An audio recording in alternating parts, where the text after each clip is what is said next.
नमस्कार दोस्तों, मैं आपका दोस्त आपका साथी चंद्रजीत शर्मा। इस समय हम खड़े हैं दयालपुर के मूंगा नगर में और यहाँ पे कल रात यानी ये कहे कि आज सुबह सुबह ही करीब 12 सवा 12 बजे के आसपास एक अदनान बच्चे की चाकू मार के हत्या कर जाती है और पोस्टमार्टम जब होता है तो उसमें 31 वार उसके शरीर पे निकलते हैं। अब आप सोचिए कि आखिर इतनी दर्दनाक मौत कोई कैसे कर सकता है किसी बच्चे के, और वो भी 17-18 साल का बच्चा है। जब इसका पुलिस ने जो सुराग निकाले हैं, जो पुलिस छानबीन कर रही है, वो बता रही है कि इसके दोस्त इसको शाम को करीब 11:30 बजे के आसपास बुला के घर से लेके गए थे और उसके बाद से ही यह बच्चा जब उनके घर घूमने निकला, उनके घर से गया, तब से ही बच्चा लापता है और उसके बाद उसकी कॉल नहीं लगी। जब कॉल मम्मी ने की, उनके घर से किसी ने की, तो पता चला कि उस बच्चे की कॉल पुलिस ने उठाई है और उसकी ऐसे ऐसे हत्या हो गई है। आइए हम बात करते हैं कि आखिर हुआ क्यों, कैसे हुआ और उसका एक्चुअल जो पुलिस बता रही थ्योरी वो है या ये जो बता रहे हैं वो है। ये देखिए, ये वही घर है जहाँ से उस बच्चे को ले जाया गया और जब उसको दोपहर में भी यहाँ से ले जाया गया तो उस समय उनके पिताजी ने मना कर दिया कि बच्चा घर पे काम कर रहा है और वो अभी नहीं जाएगा। मगर रात को करीब 11 बजे 11:30 बजे के आसपास जब उसको ले जाया गया तो इस गेट को बाहर से बंद कर दिया गया और यानी कहीं ना कहीं ये सोची समझी पूरी रणनीति के तहत इस काम को, इस वारदात को अंजाम दिया गया है और यह उसके दोस्तों द्वारा दिया गया है।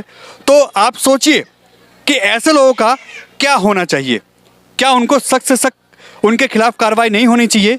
क्या उनको ऐसी सज़ा नहीं होनी चाहिए जिससे ऐसा कोई भी वारदात करते समय 10 बार सोचे? और ये देखिए, इनकी दादी हैं जिन्होंने उस बच्चे को पाला है क्योंकि उनकी मम्मी जी नहीं हैं, और ये बहनें हैं जिनका रो रो के बुरा हाल है। अब आप सोचिए कि इनके ऊपर क्या बीत रही होगी, जिसका हंसता खेलता भाई चला गया, जिसके परिवार में इस समय मातम है, और वो अब क्या सोचेंगे, क्या कहेंगे, क्या मांगेंगे पुलिस से कि उनको कैसा इंसाफ मिलना चाहिए। जाहिर सी बात है, एक्शन सख्त होना चाहिए और अगर पुलिस ने यहाँ कोई लापरवाही बरती तो इनको कहीं ना कहीं इंसाफ नहीं मिलेगा। दोपहर में भी उसको ले जाया गया था, ऐसे बुलाया गया था। 10 दिन से प्लानिंग चल रही थी इन लोगों की। दोपहर में आए 3 बजे 2 जने, तो उसने बोला मैं शाम को आऊंगा, मैं अभी माल तैयार कर रहा हूँ।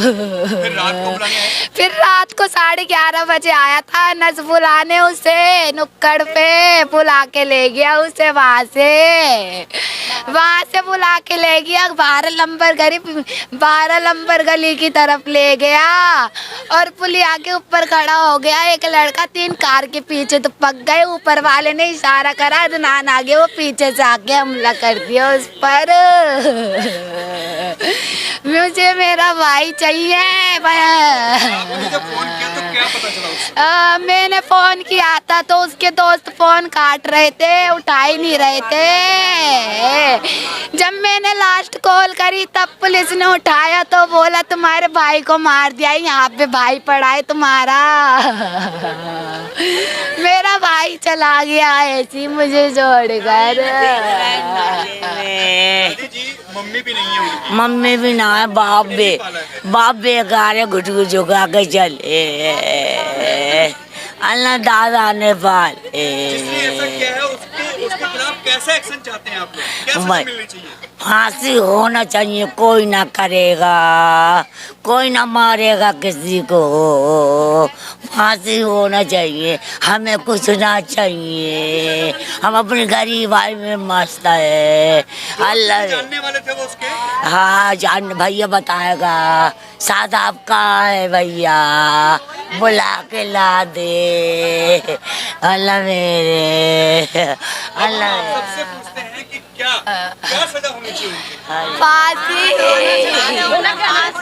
और क्या होना चाहिए? फांसी होनी चाहिए। फांसी होएगी तो कोई दोबारा नहीं करेगा, ये कदम नहीं उठाएगा दोबारा। ये जो हमारे साथ में है, हाँ वो मेरा भतीजा है, मेरा भतीजा। आप देखिए किस तरीके से यहाँ सबकी एक ही आवाज़ में डिमांड है कि हमें अपने बच्चे के साथ इंसाफ चाहिए, तो सीधा सीधा उसको फांसी दो। जिसने हमारे बच्चे के साथ ऐसा किया है वो किसी और के साथ दोबारा ऐसा ज़िंदगी में ना कर पाए, किसी का बच्चा, किसी का परिवार कि खुशियां ना छीन पाए, उसको सजा मौत उसको मिलनी चाहिए, उसको फांसी ही होनी चाहिए, इससे नीचे हमें कुछ नहीं चाहिए। उम्र क्या थी बच्चे की? उम्र उसकी 17-18 के आसपास थी। कितने बजे की बात है ये? ये करीब 11:30 के आसपास की बात है। उसके बाद एक कॉल आई, एक लड़का भी आया नीचे, वो उसके साथ गया है। उसके साथ जाने के बाद फिर वो आधे घंटे तक नहीं लौटा है, तो उसकी बहन ने उसको कॉल कराए। वो अपनी बहन को बोल गया कि मैं 10-15 मिनट में आता हूँ। अभी जब वो नहीं आया तो उसकी बहन ने कॉल कराया, तो फिर दिल्ली पुलिस ने उसकी कॉल उठाई है। फिर उसने बताया कि ऐसे आपके भाई को चाकू लग गया है। फिर उसने फिर मेरे को बताया, फिर मैं बिल्कुल मौके पर आया था, वहाँ पहुँचाऊँ तो वो बिल्कुल खून में लथपथ, बिल्कुल गर्दन पे निशान उसके, बहुत सारी चाकू के निशान, और पेट फटा हुआ और आते वाते सब निकली हुई थी उसकी, पूरा खून का। जो लड़के हैं, जो दोस्त बताए जा रहे हैं, जिसके साथ जिनकी कॉल आई या जिसके साथ ये गए, उनमें से पुलिस ने भी कोई बताया कि किसी को पकड़ा है, कुछ ऐसी बात? उसमें से अभी मेन आदमी तो नहीं पकड़ा कोई। अभी मेन आदमी जिसने ये वारदात है, अभी सक्का दायरा चल रहा है, सक्के दायरे में बच्चे उठाए। और ये बच्चा बताया जा रहा है कि घर में सबसे छोटा था। सबसे छोटा था। अभी थोड़ा काम सीख गया तो थोड़ा घर का खर्चा संभालने लगाता है। काम क्या करता था ये? काम सिलाई का करता था। सिलाई का करता था। घर में कौन कौन है और क्या क्या काम करते हैं? पापा जी थोड़े दिमाग से थोड़े कमजोर हैं। अच्छा, तो वो काम नहीं कर पाते, दिमाग की थोड़ी प्रॉब्लम हो गई उनको, तो काम नहीं कर पाते। ये बच्चा और इसका एक बड़ा भाई वो काम खर्चा चलाता था। यानी इसी बच्चे के भरोसे परिवार भी पल रहा था। बच्चे के भरोसे परिवार पल रहा था।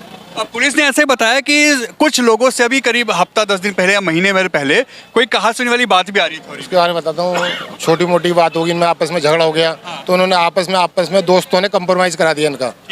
कंप्रोमाइज़ कराने के बाद उनके दिल में क्या था, उन्होंने पूरी प्लानिंग करी है। यहाँ से उसको कॉल करके ले गए हैं। ले जाने के बाद जो CCTV कैमरे लगे हैं, मैं वहाँ पे मौजूद था। जब वारदात के बाद जो पुलिस आई, मैं मौजूद था, तो उन्होंने मेरे को भी दिखाई कि किसको पहचानते हो। तो वहाँ पे 3 जने मास्क लगाए पहले से तैयार खड़े हैं, और एक लड़का जो यहाँ से ले गया उसके गले में हाथ डाल के उसको लेके जा रहा है। कोई लूटपाट तो नहीं हुई उसके साथ? कोई मोबाइल या कोई सामान चोरी हुआ? लूटपाट कोई नहीं हुई। मोबाइल उसका उसके वहीं पास में था। हाँ, और दिल्ली पुलिस को लग गया हुआ। यानी ये पूरी सोची समझी रणनीति के साथ उसका मर्डर किया गया। पूरी प्लानिंग की थी। ये लड़के भी 20-7 साल के आसपास के हैं ये, और ये बहुत ही ज़्यादा खतरनाक हैं, और ये समाज के लिए भी खतरा है और देश के लिए भी खतरा आगे चल के। क्या इनका कोई क्रिमिनल रिकॉर्ड है? कुछ ऐसा समझ में आ रहा है? इसके बारे में तो जिनके तो हो सकता है हो, क्योंकि इन्होंने पूरी प्लानिंग के साथ करा। इतने सारे चाकू मारे हैं, तो ये पहली बार तो इनकी होगी नहीं। 31 चाकू बहुत होते हैं। ये आपको कैसे पता चला कि 31 चाकू लगे? 31 चाकू लगे हैं। जब हम वहाँ से हॉस्पिटल से डेड बॉडी लेके आए, तो वहाँ पे हमको पोस्टमार्टम में बताया गया जी 31 चाकू लगे हैं इसके। 31 चाकू लगे? 31 चाकू लगे हैं। 31 चाकू निशान है उसके। तो अभी पुलिस ने क्या बोला, क्या कार्रवाई कर रही है? कुछ CCTV निकाले, कुछ बात हुई हो? पुलिस से मेरी बात हुई तो वो कह रहे हैं कि हम रात में और आदमी उठाएंगे। हमें थोड़ी सी जानकारी मिल गई है, जो आधार पे लड़के पकड़े गए, तो वो आज रात को लड़के पकड़े को सके। थाना लगता है दयालपुर। पुलिस ने कोऑपरेट किया सारा? आप पुलिस ने तो कोऑपरेट किया। ये फादर है लड़के। आपके बच्चे का जैसे आपको पता चला, तो ये कितने बजे के आसपास की बात है, कुछ पता चला? मेरा सुन लो, मुझे जो है ना फांसी चाहिए होने की। मतलब उनका गुनाह जो उन्होंने किया है उसकी सजा मौत ही चाहिए उनकी। हाँ, मेरे लौंडों को बहुत बेकदरी से मारा है जी, मुझे फांसी चाहिए। आपको पता है कि कोई जान पहचान का हो, कोई दोस्त को आप जानते हो जो लेके गए या बुला के गए? जानते हैं यहाँ पर? आप नहीं जानते? कोई अभी तक ऐसा पता नहीं चला कि कोई यार दोस्त रहा हो जिसने बुलाया हो, जिसने कॉल किए? कुछ कोई यार दोस्त लेकर गया है इसे घर से 11:30 बजे, और यही पता चला है कि उसने जाके वहाँ छोड़ दिया है जब इसके चाकू मारे गए। अच्छा, मतलब ये लेके गया और वहाँ पे जो तैयार थे पर आया लेने, बुला कर लेकर गया कि थोड़ी देर के लिए चल। अच्छा, हाँ। ये कितने बजे गया था घर से? 11:30 बजे। 11:30 बजे। और आप लोग और आपको कॉल आप लोगों ने जब की तो कितने बजे पता चला कि ऐसा हो गया? 12 बजे के करीब। 12 बजे का जी। दिल्ली पुलिस, हाँ, बहन ने फ़ोन करा तो दिल्ली पुलिस ने फ़ोन उठाया कि अदनान का मर्डर हो गया। परिवार में ये भी इकलौता ऐसा था जो कमाता था, परिवार भी इसके भरोसे था जी। अब आप लोग क्या डिमांड करते हैं पुलिस से और ऐसे लोगों के लिए? भाई हक मिले चाहिए, इन्हें सख्त से सख्त कार्रवाई होनी चाहिए इनके साथ, और इन्हें हक मिलना चाहिए। और दूसरी बात, मेंटली है ये भाई, इसको कोई मुआवजा मिलना चाहिए। माँ का इंतकाल 6-7 साल पहले हुआ, छोटे बच्चे दादी पाल ली थी। ये देखो मोहताज है, बोल नहीं सकता कुछ भी। इनको गरीब आदमी के हिसाब से हक दिलाया जाए। बिल्कुल आपके ये बिल्कुल हम आपसे न्यूज़ के माध्यम से कहना चाहते हैं, इन आदमी को हक दिलाया जाए, पुलिस से भी और आपकी मदद से भी, आपके एन भारत टीवी के मदद से भी इनको इंसाफ दिलाया जाए। ठीक है सर, थैंक यू। था बस वही कमाने वाला था। हाँ। और अभी कुछ दिन पहले ही हमने सुना है कि काम उसने शुरू किया था। जी जी, अभी कुछ दिन पहले ही काम शुरू किया था ना? हाँ, नया काम से नया ही काम शुरू किया था। तो ऐसा कभी आपने सुना हो कि कहीं कोई रंजिश, कोई लड़ाई झगड़ा उसका रहा हो? कुछ नहीं, ऐसा कुछ नहीं था। कभी मोहल्ले पड़ोस में भी उसकी लड़ाई ना हुई है? कोई लड़ाई झगड़ा नहीं हुआ, ऐसा कुछ नहीं ना। फिर अब जब आप लोगों को पोस्टमार्टम की रिपोर्ट दी गई तो उसमें बताया गया कि 31 वार हैं जी। तो आपको नहीं लगता कि ऐसे लोगों का समाज से बहिष्कार भी होना चाहिए और इनको सख्त से सख्त कार्रवाई इनके खिलाफ? सख्त से सख्त कार्रवाई होनी चाहिए इनके साथ, और बहिष्कार भी होना चाहिए इनका। कोई भी हो जो कानून के खिलाफ काम करेंगे, उनका यही अंजाम होना चाहिए। जी। ये इलाका कौन सा पड़ता है, कौन सी गली, नंबर क्या है? नगर 1 नंबर गली। जी। बच्चे का क्या नाम है जिसका ये? जी। उम्र 17-18 साल। जी। ये देखिए 17-18 साल के एक बच्चे का, अदनान का, घर से बुला के ले जाया जाता है और उसके दोस्तों द्वारा, जैसा कि पुलिस की थ्योरी भी कह रही है और पता भी चल रहा है कि घर से एक दोस्त आता है, बुला के लेके जाता है। वहाँ पे 3 लोग करीब आसपास अपना मास्क लगा के तैयार रहते हैं और उसके ऊपर गले के साइडों में, पेट में 31 वार चाकुओं से या ऐसे तेज धार हथियारों से वार किया जाता है। और उसमें ही, क्योंकि जब उसको जीटीबी हॉस्पिटल पुलिस के द्वारा ले जाया गया तो पुलिस का भी कहना यही है, जीटीबी हॉस्पिटल ने भी ये डिक्लेयर किया है कि उसकी रास्ते में ही मौत हो गई थी, हॉस्पिटल में आने तक उसका इलाज करने लायक उसकी पोजीशन नहीं थी, यानी रास्ते में उसका इंतकाल हो चुका था। अब आप सोचिए कितनी सोची साची रणनीति के तहत उसको यहाँ से घर से ले जाया गया, उसके बाद उसका कत्ल किया गया, इतनी बेरहमी से कत्ल किया गया, और उसके बाद उसके साथ जिस तरीके से वारदात को अंजाम दिया गया, आप सोचिए कि इस पूरे इलाके में दहशत है, डर का माहौल है और लोग अपने दोस्तों पे, अपने आसपास के लोगों पे भरोसा कैसे करें? ये देखिए, यह पूरी भीड़ इस समय बाप पे क्रिमिनल जिसने मारा, उसका नाम जावेद चिकना। हाँ। उसका लौंडे ने मारा। अच्छा, ये पता है आप लोगों को? पता है कि वही लोग उसका लौंडा, ये पता कि कोई बात ही नहीं है इसके अंदर।